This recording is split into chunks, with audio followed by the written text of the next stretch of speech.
السلام علیکم ورحمۃ اللہ وبرکاتہ۔ میرے محترم دوستوں بزرگوں، جیسا کہ قرآن مجید کا پیغام ایمان والوں کے نام اس عنوان سے سلسلہ چل رہا ہے، تو اس سلسلے کا 15واں حصہ ہم آپ کی خدمت میں رکھتے ہیں۔ اعوذ باللہ من الشیطان الرجیم، بسم اللہ الرحمن الرحیم۔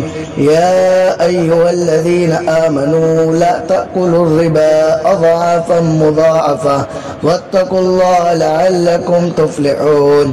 آیت کا ترجمہ ہے، اے ایمان والو، سود مت کھاؤ بڑا بڑا کر، اور اللہ تعالیٰ سے ڈرتے رہو شاید کہ تمہارا بھلا ہو۔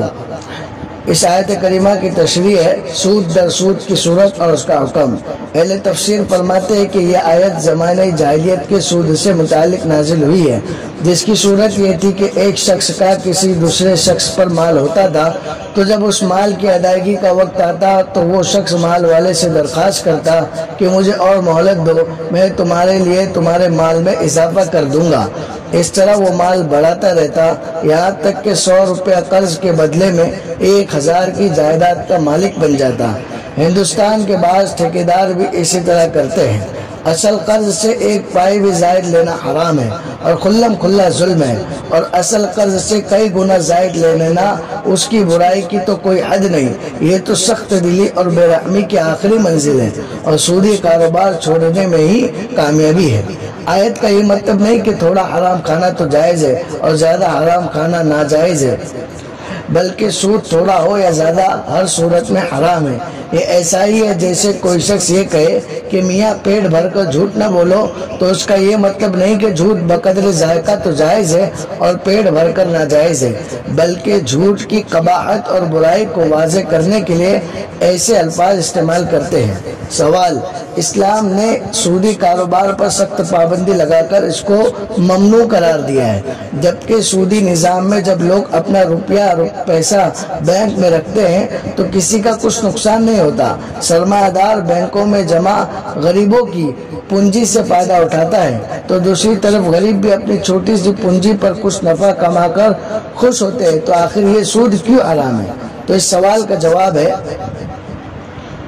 کہ آج چونکہ دنیا میں سرمایہ دارانہ نظام معیشت رائج ہے اور وہ سودی نظام کا حامی ہے، اور ہر جگہ بینکنگ سسٹم نے اپنے منحوس پنجے گاڑے ہوئے ہیں، اس لیے یہ بات لوگوں کو جلدی سمجھ میں نہیں آتی کہ سود حرام کیوں ہے۔ بلکہ اب تو ایسا معلوم ہوتا ہے کہ بہت سے مسلمان عقیدتاً اس کو حرام سمجھنے کے باوجود اس سلسلے میں مذبذب اور پریشان ہیں کہ سود جیسی اچھی چیز کو اسلام نے کیوں حرام کر دیا، جبکہ ایک طرف سرمایہ دار کو اور دوسری طرف غریب طبقے کو کچھ نہ کچھ مل جانے کی بات کہی جاتی ہے۔ نعوذ باللہ، مگر یہ سب ایک دھوکہ ہے۔ اس کو درجہ ذیل نکات میں سمجھنے کی کوشش کیجیے۔ نمبر 1، در حقیقت سودی نظام ایک ظالمانہ اور بے رحمانہ نظام ہے، کیونکہ اس میں ایک فریق کا نفع یقینی ہے اور دوسرے کا محض موہوم اور غیر یقینی ہے۔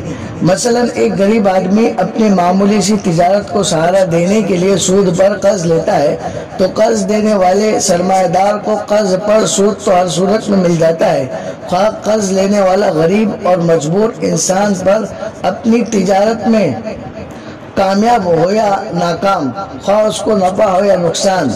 دیکھیے، عبرت کی نگاہ سے دیکھیے کہ یہاں غریب کا نفع خالی خیالی ہے، ہو بھی سکتا ہے اور نہیں بھی، لیکن مالدار کی جیب ہر صورت میں گرم ہو جاتی ہے۔ نمبر 2، دوسرا نقطہ یہ ہے کہ ایک ایماندار اور کروڑ پتی آدمی بینک سے لون لے لیتا ہے، بینک یہ رقم کہاں سے فراہم کرتی ہے؟ یہ اس خزانے سے دیا جاتا ہے جو غریبوں اور معمولی اور درمیانی طبقات کے افراد اپنی ضروریات کو مار کر اپنی بچتوں سے جمع کرتے ہیں۔ اس رقم سے کروڑ پتی آدمی مثلا 1 لاکھ روپے لون لے لیتا ہے اور اس سے تجارت کر کے 50,000 کماتا ہے، اور بینک کو صرف 10% یا 15% سود ادا کرتا ہے، یعنی 10 یا 15,000، اور باقی پورا نفع یعنی 40 یا 35,000 اس مالدار کو مل جاتا ہے۔ پھر بینک اپنے اخراجات نکال کر اس 10 یا 15 ہزار کی سودی رقم کو غریب کھاتے داروں میں تھوڑا تھوڑا تقسیم کر دیتا ہے۔ گویا غریبوں اور عوام کی رقم سے جس نے نفع اٹھایا اس کو تو 40% حاصل ہوا، اور جن کی رقم تھی ان بیچاروں کو 10% میں سے بھی تھوڑا تھوڑا ملا۔ کیا یہ ناانصافی نہیں ہے؟ نمبر 3، ایک اور طرح بھی یہاں غور کرنا چاہیے، وہ یہ کہ سودی نظام کی وجہ سے اقتصادی اور معاشی نقصانات بھی درپیش آتے ہیں، جن کی وجہ سے ملک کی صنعت اور تجارت کو شدید خطرات پیش آتے ہیں۔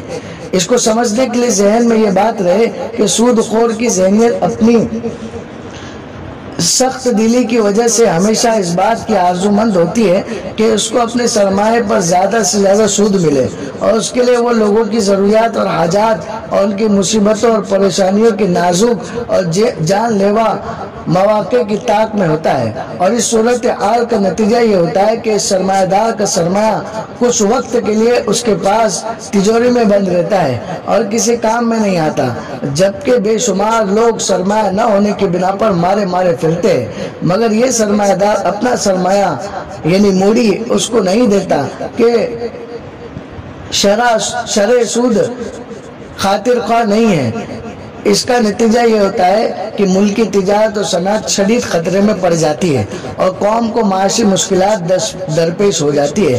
بتائیے کہ کیا یہ معاشی نقطۂ نظر سے نقصان دہ اور خطرے کی بات نہیں ہے؟ مثلا ایک تاجر نے گیہوں خریدے مارکیٹ میں، وہ اس لیے نہیں لاتا کہ ضرورت کی وجہ سے اس کا بھاؤ بڑھے اور غریب کا خون چوسے۔